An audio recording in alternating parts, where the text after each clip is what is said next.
this is the fundamentals of Garda vetting, and it's specifically aimed at people who will act as a Garda vetting officer within your organization. So as an organization who requires vetting, you really should be looking at having some form of a committee for Garda vetting. But specifically, you need at least one person who's designated to work with us directly. And that's who this training is targeted at. So what we're hoping to do today is spend about an hour going through the basics of what Garda vetting is, so that there's no doubt that you understand fully what it is, and that you fully understand who should be vetted, and more importantly, in some cases, who should not be vetted.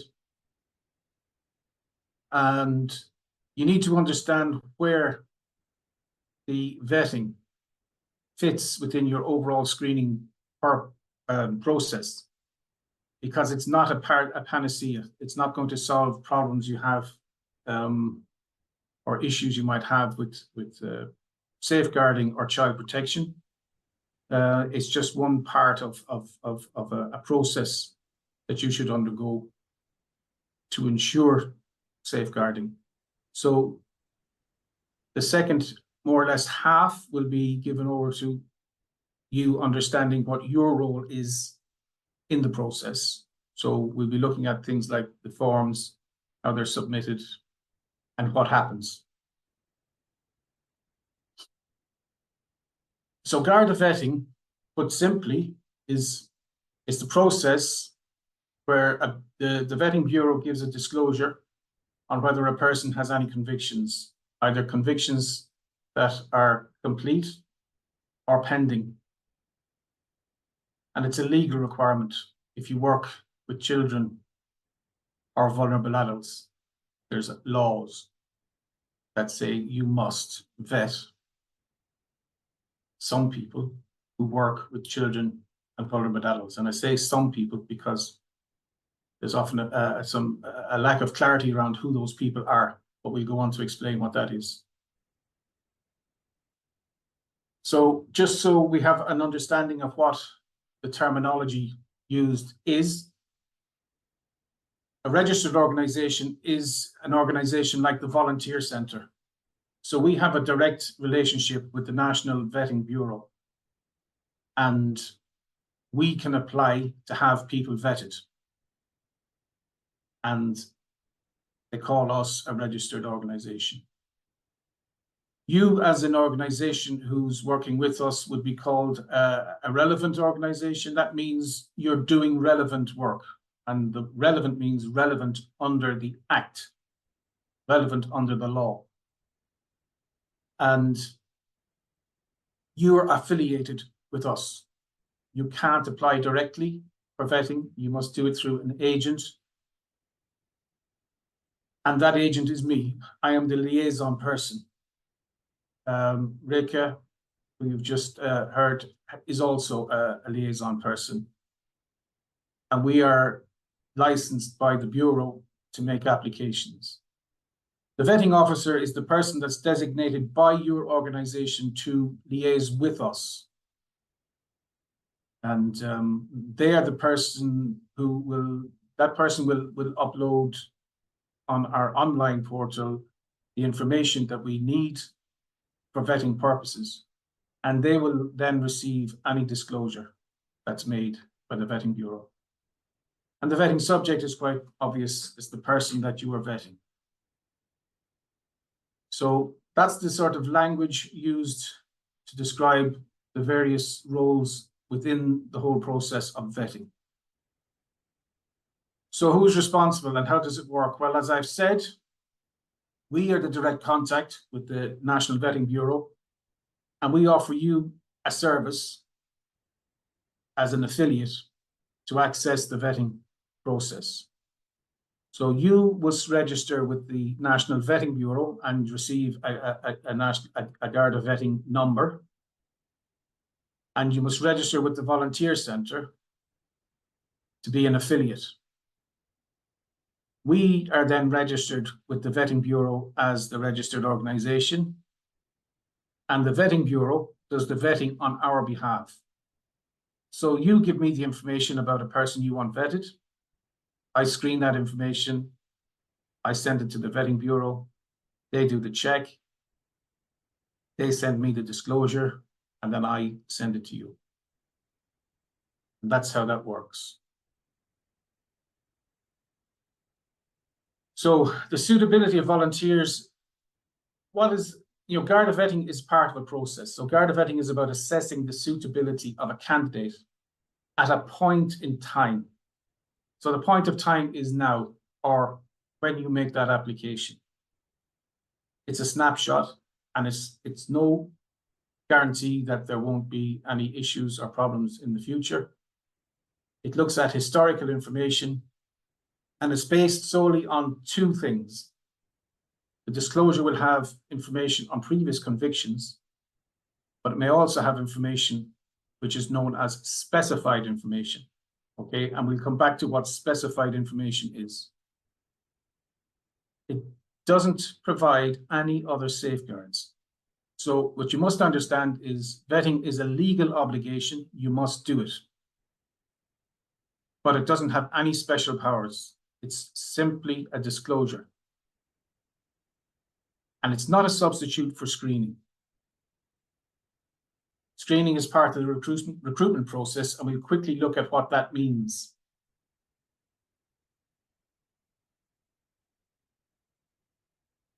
So vetting is part of the overall environment of where we have legislation and procedures and policies that are designed to protect children and vulnerable adults. So Garda vetting is a statutory obligation. It must be carried out. But you also have child protection laws. You should have, if you're working with children, for instance, you should have a child protection policy of some sort, some statement.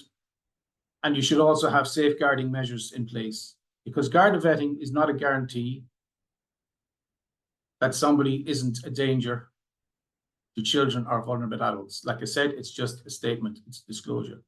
So you must have your own safeguarding procedures in place.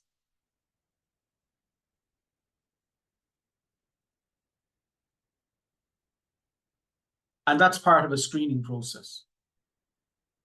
So just quickly to look at where it might fit in. There are many steps that you might take when you're screening volunteers or employees. One of the things that we would suggest is vitally important is a role description, which outlines what volunteers are doing specifically. And if you're asked by the Vetting Bureau, if they ask you why you're vetting people, they will probably want to see that you have a role description. So Garda vetting, as you see, is just one step in a whole,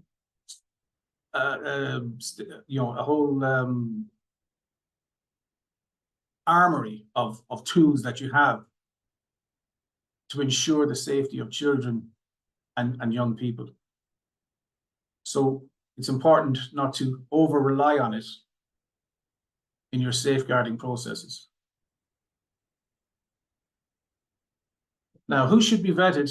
Under the law, any staff member or volunteer worker doing relevant work, but as a primary and regular part of the role. That bit's quite important.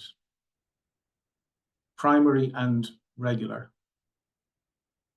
Relevant work should not be incidental to the role. In other words, it's only happening as a minor or secondary part of another role that they have.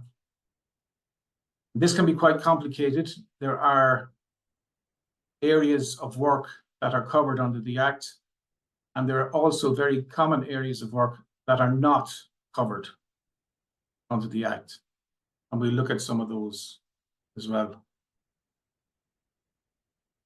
So relevant work is described in the Act in a section called Schedule 1.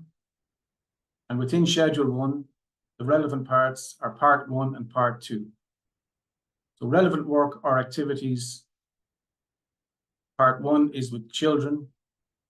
Relevant work activities, Part 2 relates to vulnerable adults. You can access the whole Act online. Just do a quick Google search. You'll see the whole thing and you can see the entirety of Schedule 1. I suggest if you're not familiar with it, it is worthwhile reading it, just to be sure that you are familiar with what's in it more than anything else. We will cover most of it here, but if you want to see the Act itself, just have a quick look online.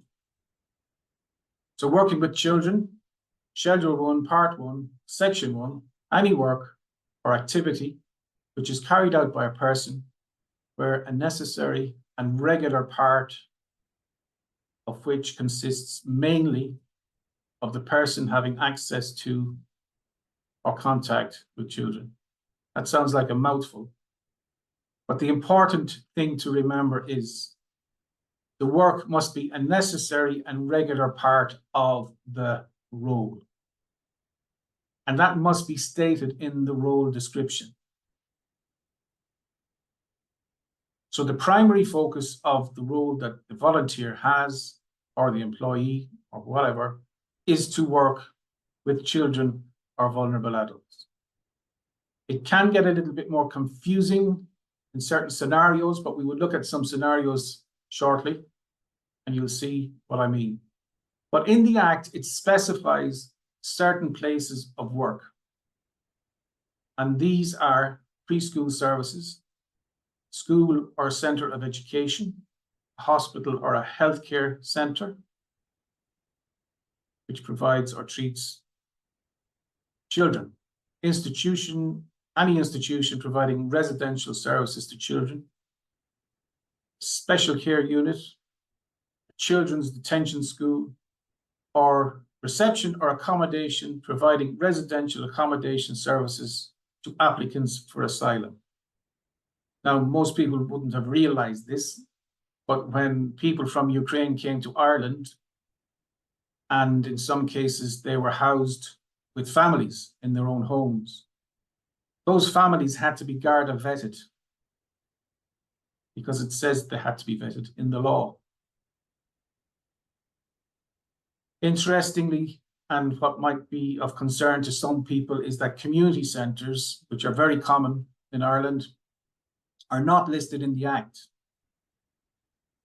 So that has implications for who can be vetted.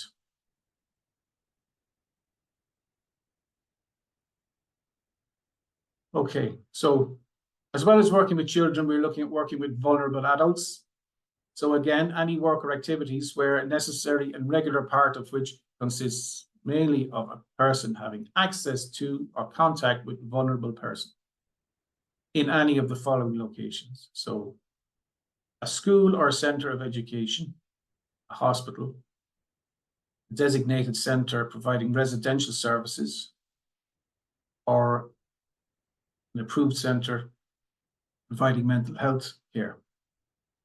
Now, when you look at the statement that says access to or contact with, that covers a lot.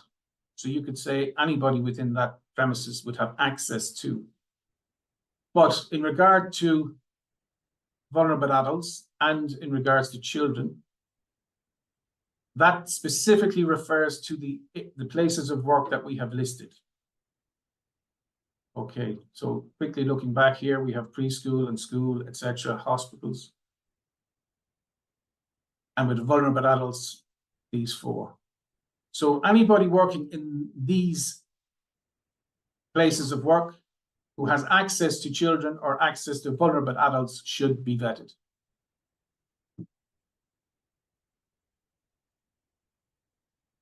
So it's quite specific, it's these places.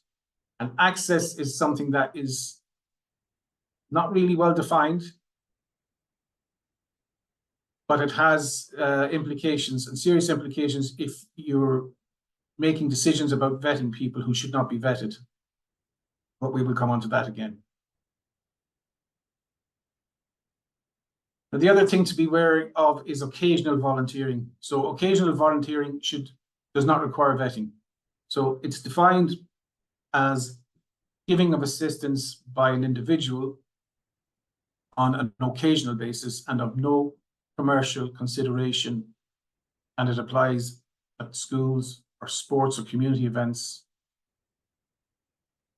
except, and this is the thing to remember, if they are coaching, mentoring, counseling, teaching, or training. So if you have an event with your organization that, for instance, we would say we call it a family day. It could be something that happens. You would think that's pretty straightforward. It's not really, it's just a social event. But if you had somebody involved there who was coaching, say, junior football or soccer or tennis or basketball, or someone who's mentoring or counseling or giving any sort of teaching or training, the law says, even if it's just occasional, they need to be vetted. They can do anything else. They can be involved in any other sort of activities. But if they're coaching, mentoring, counseling, teaching, or training, they have to be vetted. So just bear that in mind.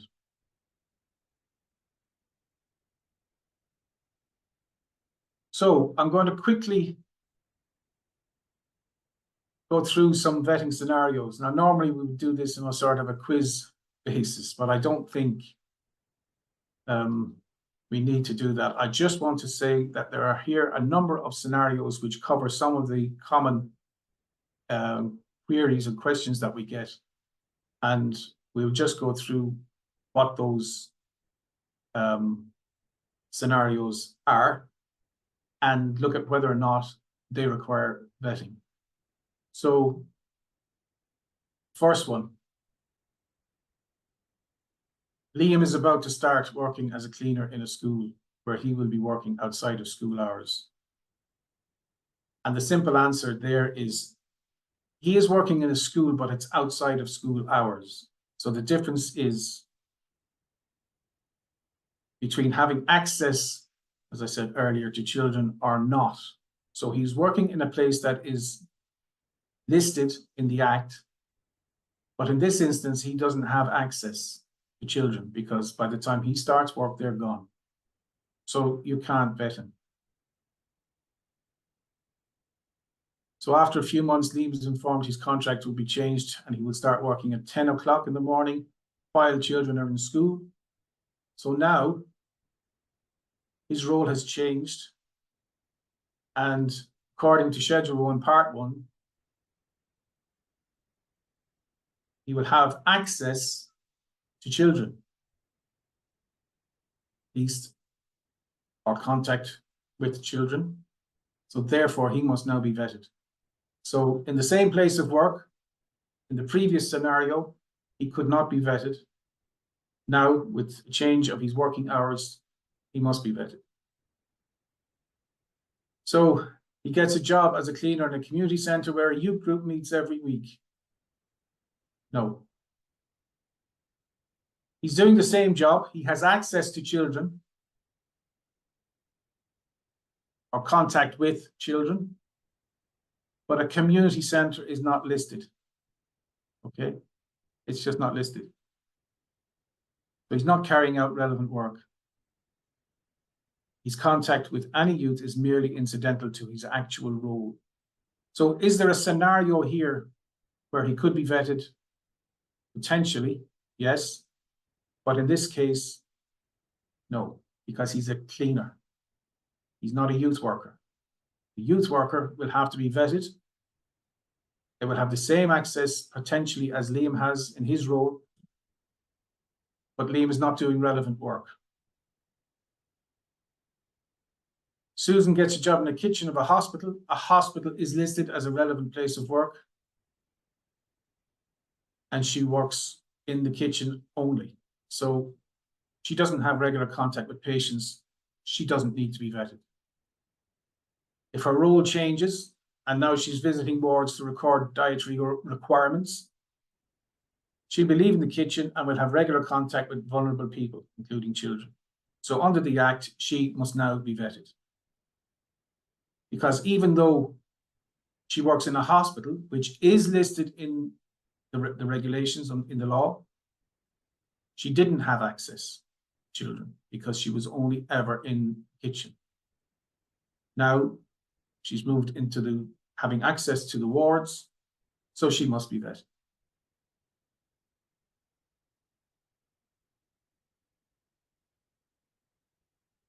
Anton coaches an under-16 team for his local GAA club.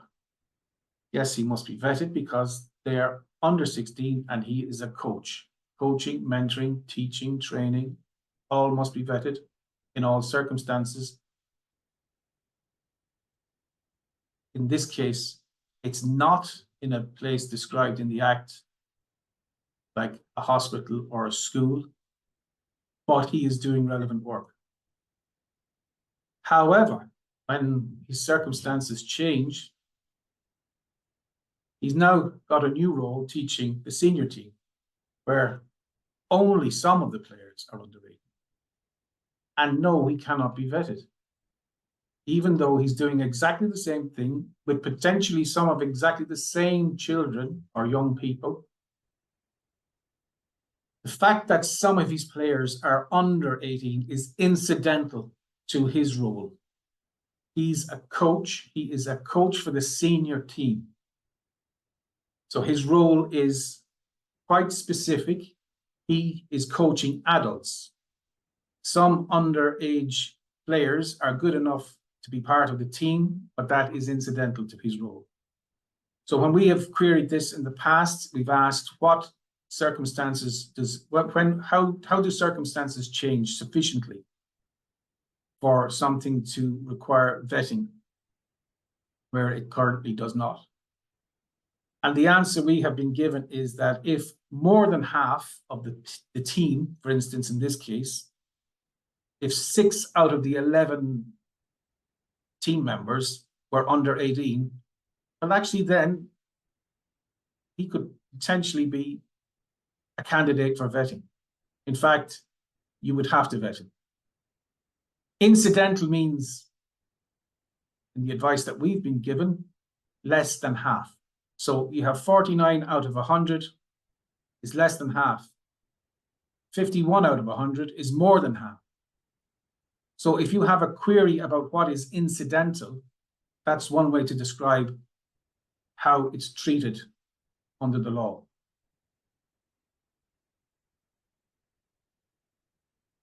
So as well as knowing when you should vet somebody, it's important that you know when not to vet somebody. And these are all reasons I have heard, and lots of people have heard. None of them are valid.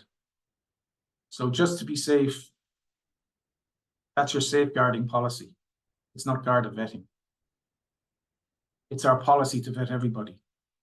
You're breaking the law. They may have contact with children or vulnerable adults. So do people working in the shops, the supermarkets. Are they vetted? They will be handling company money. Big deal. It's got nothing to do with child protection or protection of vulnerable adults. We need to know who we are dealing with. Do your screening. It seems unfair to vet some staff and volunteers and not others. Vetting is not about fairness. So be aware, an organisation or person who contravenes the legal requirements shall be guilty of an offence, and that offence could incur a fine of up to €10,000 or a prison sentence of up to 5 years. Vetting somebody unnecessarily is a breach of data protection, as potentially sensitive data has been disclosed with no legal basis to do so. volunteer centre liaison person, which is currently me, will have responsibility for determining whether or not a vetting application is valid. So if I get an application that comes across my desk and I think it doesn't meet the criteria for vetting, I will refer it back to you and I will ask you to describe to me what part of Schedule 1 under the Act does this person's role, what part of the Act is applicable to this person's role. And if you can't describe that to me, I will not vet that candidate. Because bear in mind, I have been, as I've said earlier, I have the relationship with the vetting bureau. I'm the person who's responsible. So if I vet somebody unnecessarily under the law, I am culpable, as are you. You don't get off. We're both guilty of vetting someone unnecessarily. So I won't do it. And I don't care how much pleading. And I'm dealing with a number of organizations at the moment who, unfortunately for them, have to change their policy because their policy says they will vet everyone. And I've told them, change your policy because we're not going to. It's not being bloody minded. It's just the way it works, it's the law. So points to note, vetting subjects are required to be vetted for each individual role they take up with an organization and on the basis of their role description. So as we've said, when the role changes, that role description has changed, you now have to reassess and determine whether or not that role needs to be vetted. And the vetting must happen before they take that role. You're not entitled to allow them to start work until they have been vetted. They can do other work, but not the work that's described within the Act. And to vet somebody unnecessarily is a breach of data protection. And data protection will come in later on again when we talk about what we do with the information that we get from vetting candidates. We're going to move on here to the role of a Garda vetting officer, which is in most cases going to be you, I presume. So you can only become a vetting officer once the following criteria have been met. So you have received the Garda vetting number from the Vetting Bureau. You've registered as an organization with the Volunteer Centre. You've returned a designated vetting officer form to us, and you've completed a Garda vetting policy and sent us a copy. You have a signed SLA and you've attended the training. So those are the steps that we require for vetting officers. And it's important that this happens because there's legal obligations, but there's also, it is also quite important that you understand what your role is and the steps that you have to take and how you take them. So we'll move on to, so as I said, the documents we look for will be a letter from the Vetting Bureau that you have received. This will give you your number. In some cases, it will also say in what circumstances you are obliged to vet candidates or who you can vet. And we need to see that so that we understand exactly the basis on which you are vetting people. Your vetting policy is something that we have a template which we can give organizations, and you can use that, but you do have to write it and make sure that it's your policy. And if you have a policy, I suggest you stick with it, because if anything happens, you will be asked what your policy is and did you follow it. So policy is about setting down what you're going to do in relation to vetting, who you're going to vet, what you're going to do with that information, and so on. And as I say, the important thing to remember with policies is you need to know what's in it because you have to follow it. So even if we send you a template, you need to know what's in it. You need to read it. You need to be clear that you're going to stick to it. A designated officer form is just a form that we have where we have a record of the details of the person who we will be dealing with, and that's the only person we will deal with. So once you have nominated your officer internally, you will send that information to us using the form, and they are the person we will work with. And once we have a signed copy, once we have written the agreement, updated our agreement, we will send you a copy and we'll get everybody to sign it, and you will have a copy, we will have a copy. So, process of vetting. We call it now e-vetting because it's done electronically as opposed to using a paper-based system. So the basic steps are for you to confirm that vetting is required. So if you have more than one role within your organization that may or may not require vetting, you need to have done your homework. You need to determine for certain that this role rather, needs to be vetted. So if anybody doing a particular role in that organization would need to be vetted, you need a role description for this. If you don't have one, you don't have anything to refer to. And if the Garda Vetting Bureau have any queries, they want to see that role description. So if you don't have one, I suggest you write one. And we can help with that. We have templates for describing volunteer roles, and it's not a complicated process, but it provides clarity. You must collect proof of ID. So you need to understand that there are certain documents which have more importance in the process than others, and these are very important. You need to prove that the person says they are, or you need to prove that the person is who they say they are and lives where they say they live. We'll come back to that.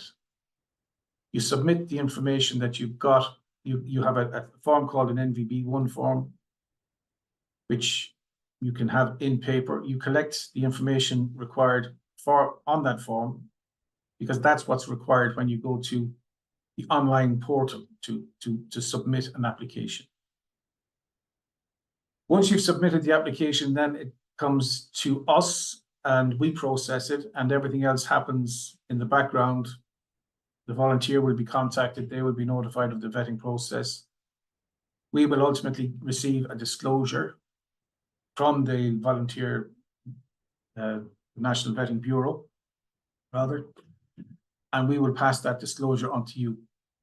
When we do that, you must keep it secure. It should not be accessible by just anybody. If you have a vetting committee, that would be as far as it goes. But just to remember that this is has important implications for data protection. So just make sure that this information is not freely available to anybody within your organization, only those who need to know.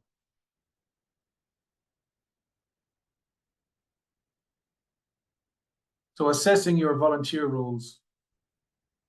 Using the schedule of the Act, which is Schedule 1, you should assess what roles require vetting based on their role descriptions, your policies, and any risk assessments that you carried out. And as I said earlier, vetting is role specific. It's not portable from one role to another. A lot of people come to us and say, I have Garda vetting. I don't know what having Garda vetting means. Well, I do know, I understand what people think it means, but vetting is not portable. It's not portable from one organization to another. It's not even portable within a single organization. Each role is vetted singularly. So if you change your role within an organization and one needs vetting and one doesn't, we've already seen how that can happen. You must take account of that. You can't assume that because somebody has been vetted for one role within an organization, that they can now just move to another role that requires vetting because they've already been vetted. If the role is different, they must be vetted again. So proof of identity is something that you must take very seriously. You need, at the very least, to have a photo ID, something like a passport, plus one other, and I'll say why. You also need a proof of a current address. So when I talk about photo ID plus one other, there is no hard and fast rule about what is acceptable. There's no requirement on any individual to produce a specific document, okay? But they have a list of types of identification which you can use and give them a score. And once you have 100%, 100, scored 100, you can accept that as a valid proof. So if you're looking at the list on the right here over my head, you can see that nothing there, apart from right at the very bottom, which is to do with children. Nothing there gives you a score of 100 straight away. No, not a driving license or a public service card or a passport. They all score under 100. So that means technically you should have more than one proof of ID, of identity. And one of them absolutely must be photographic. The other one could be a birth cert, which doesn't have a photograph on it or whatever, but one of those proofs must be photographic. And the proof of a current address should be within the last 6 months. Now, thing I would say that you must remember is that for as long as that person was with your organization, you must keep a copy of these proofs. You must have them.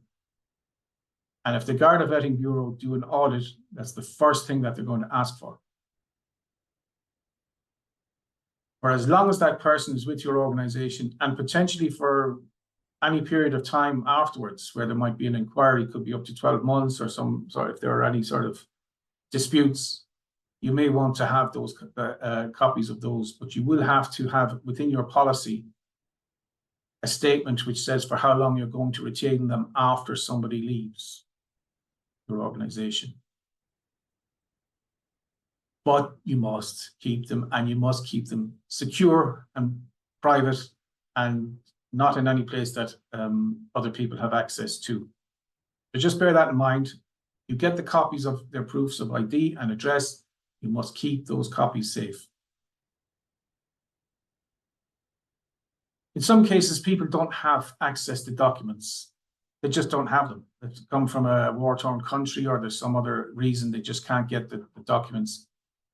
There is such a thing as a sworn affidavit. Now, it depends on the organization. It's up to the organization to determine whether or not they will accept it. But the Garda Vetting Bureau will accept a sworn affidavit as proof of identity. Now, affidavits are usually prepared by a solicitor or a barrister. They have, legal weight. They must be sworn by a commissioner of oaths or a peace commissioner. There's a process that has to be gone through. But in circumstances where an individual who you need to have vetted cannot produce proofs of identification, this is an alternative. It's not one that's widely used, but it's just worth knowing that it exists. So once you have the information, once you have their proof of ID, you then need to collect this information. And the way you do it is you use the inviter form, the vetting invitation, which is called NVB1.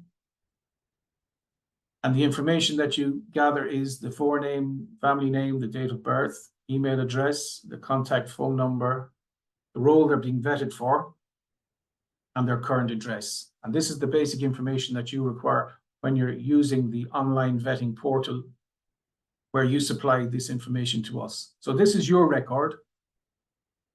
You should keep this with the proofs of identity, and the proof of address. You store it securely with those proofs, and that's also something that you must remember. You retain this. When it comes to describing the role on this form, you need to be very specific. And like I said, there are certain things that people can be vetted for, certain activities or functions that need to be vetted and some that don't.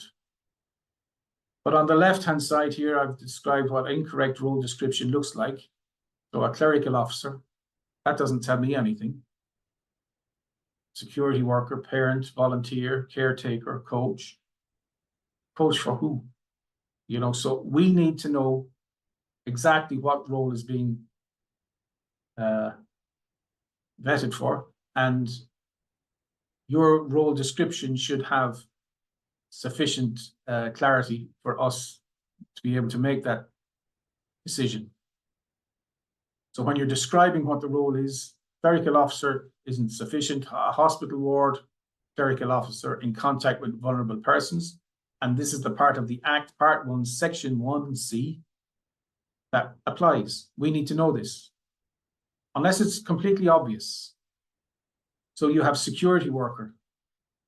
Now, if that says youth worker, then I really don't need to know what part of the Act applies there, because a youth worker is a youth worker, okay?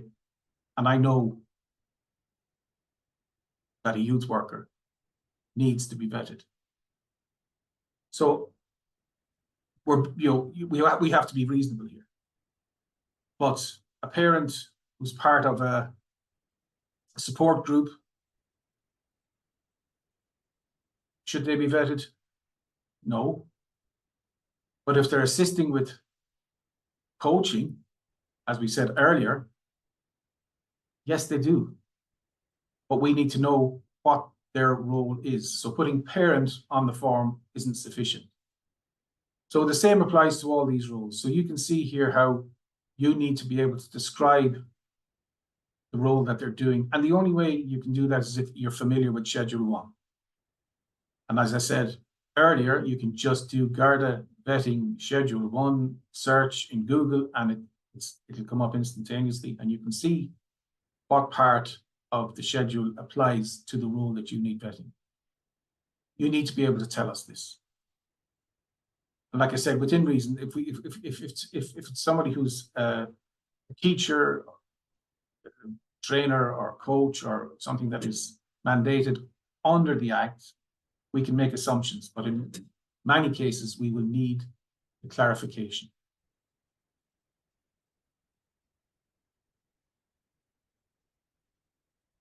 There is another form called the NVB3 form, which you need to have if the vetting subject is under 18. So 16 and 17-year-olds, nobody else can be vetted. You can't be vetted at 15. But if you're 16 or 17, you're still technically a minor. And who would be vetted? You would say, well, if you were coaching a team as a senior player, still underage, but if you were a scout or cub or guide leader who was under 18 and come up through the ranks, you know, that's the situation where you're under 18, but you know, you need to be vetted. Important to remember that this information must be gathered as well as the NVB1 form. So you must have an NVB1 and an NVB3. The difference is that when you complete the NVB1 form, the email address that you submit is not the email address of the candidate, of the young person who's being vetted. It must be their parent or their guardian. Okay, but that will become that will be clear on the form itself, and also on our website when you're uploading this information.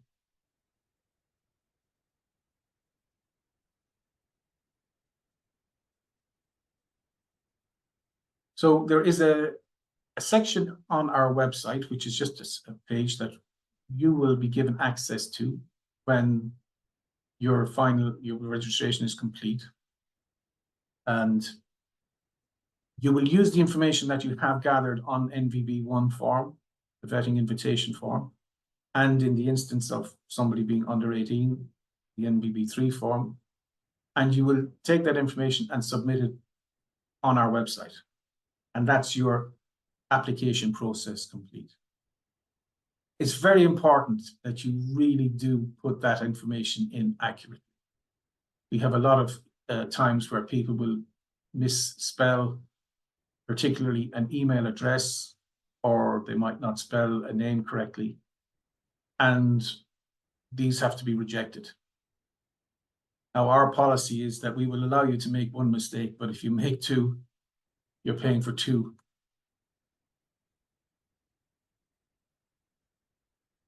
So please try to, get it right first time or second time.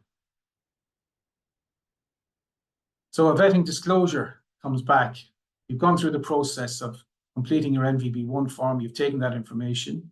You put it online on our website, and now we have taken over. We have started to process the application form. The full application form gets sent to the vetting candidate, and they complete that online. And that comes back to us, we submit it, and then it gets vetted. And at some point after that, sometimes it's within a few days, sometimes it could be a week, and occasionally it's longer, we will get a disclosure. We will be emailed a disclosure, and there are two disclosures within that document, basically. And the first one would be particulars of any criminal record, and the second will be a statement of specified information. And if there's no disclosure, it will say nil for particulars of a criminal record, and it will say nil for a statement of specified information. So the criminal disclosure, a criminal record is quite obvious, but what is the specified information? So before we say that, this is just things that won't be disclosed.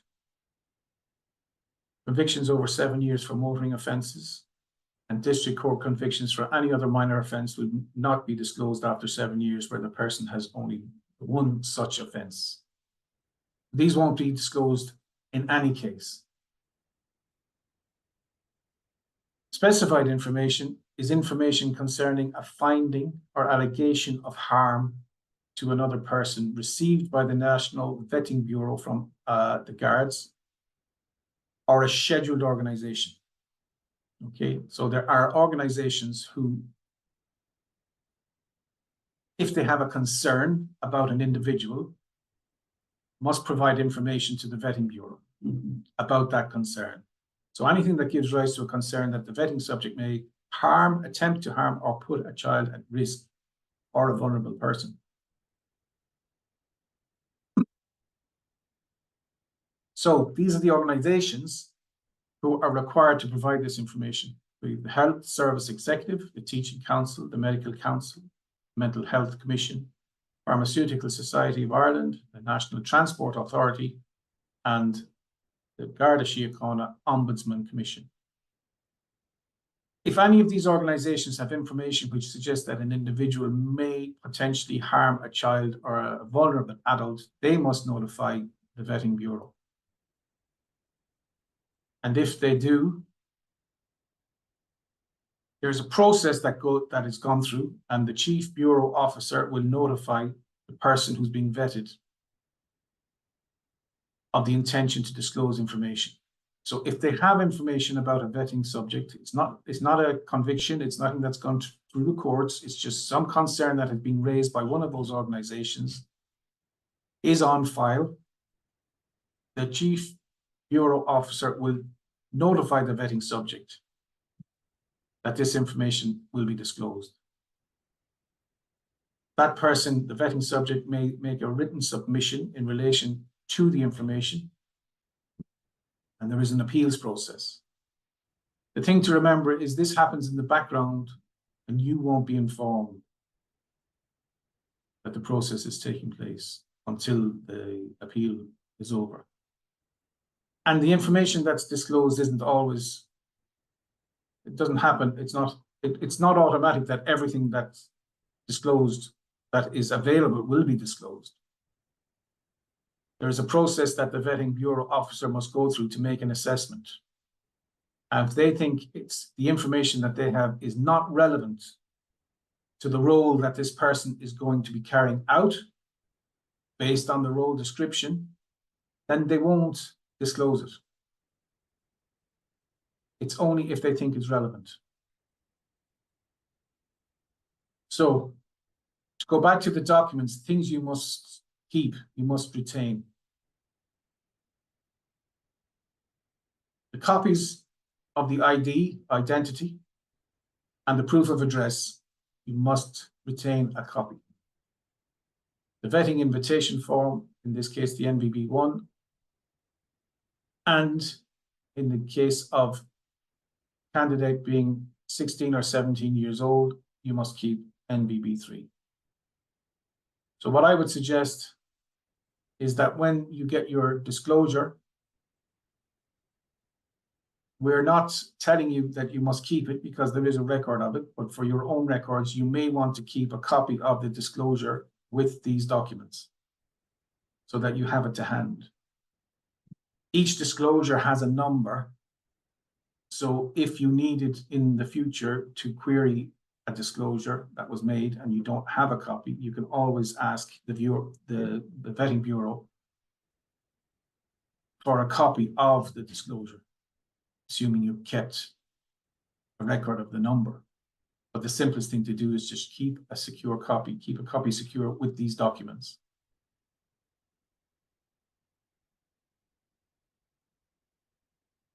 Overseas vetting is something that we deal with a lot. It's an issue that has arisen because of people coming from different countries, and some of which are easy to vet. But generally speaking, Garda vetting is relevant to people who live in Ireland, but occasionally they have traveled overseas, so there's overseas issues there. But information on convictions and crimes committed abroad by Irish citizens is returned to Gardaí on an ongoing basis. So that information will be available to the Garda Vetting Bureau. And Interpol and Europol may inform Gardaí of foreign nationals living in Ireland who have committed crimes in their own home. But there is no guarantee.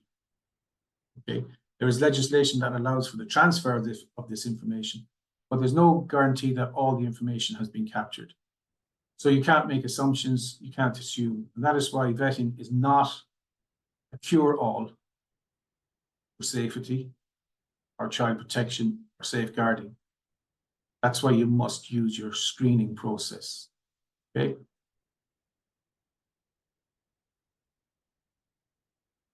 Police certificates from other countries. There are countries that have easy access to certificates. I can think of two off the top of my head would be Nigeria. You can do that online, and Brazil, again, quite easy to do online.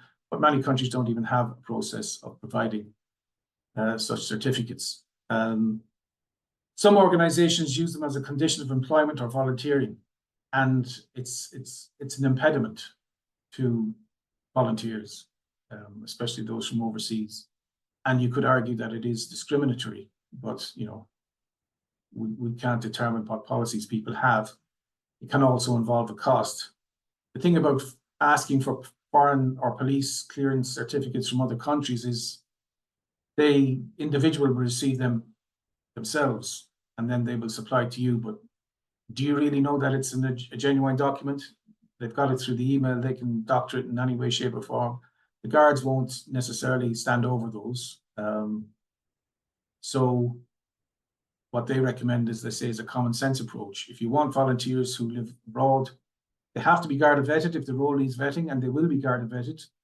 But if you're not satisfied with that, then you should have your other safeguarding procedures in place to determine whether or not you want them to be a volunteer. But just bear in mind, the thing that's obligatory is Garda vetting. That's all you're obliged to do in terms of people's criminal background. you're not obliged to do any vetting in foreign countries. You're only obliged to do Garda vetting. That applies to Ireland.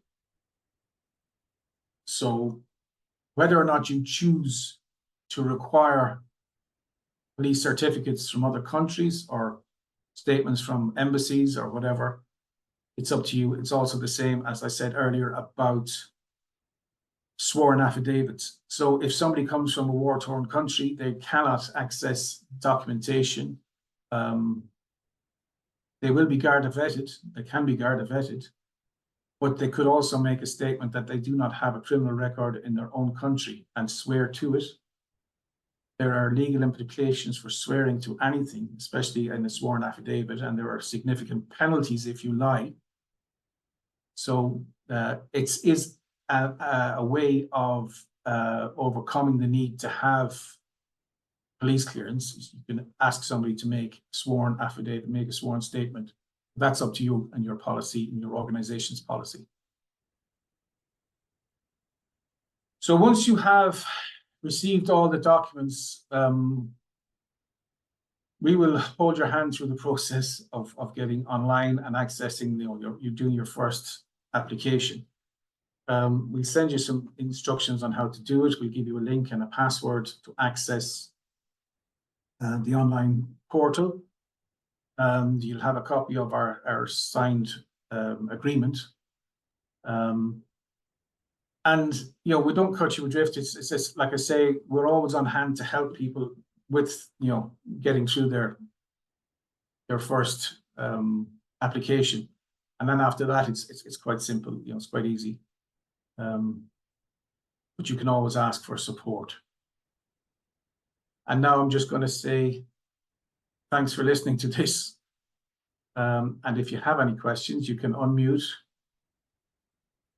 turn on your cameras, and we'll try to answer any questions that you have.